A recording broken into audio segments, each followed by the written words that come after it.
In the end, they agreed that Hanae would study literature, and so she left her family and started a course in Japanese literature at university in Tokyo.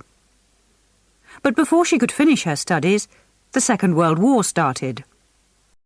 Like many other women students, Hanae had to stop studying and go to work in a factory. Soon she realized that the war was going badly for Japan. Every night she heard the American planes in the air above Tokyo, and she listened for the sound of the explosions as the bombs fell in the city around her. When the war ended in 1946, Japan had a lot of problems. Many of its cities had been destroyed, and millions of its people had been killed.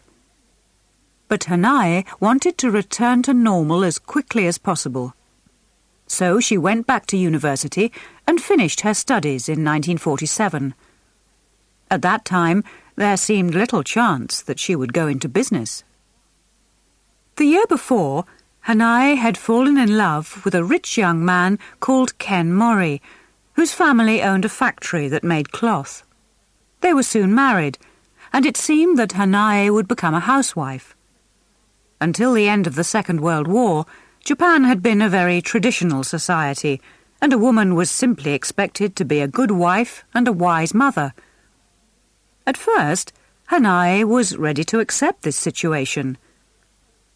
"I had no problem with becoming a housewife," she said.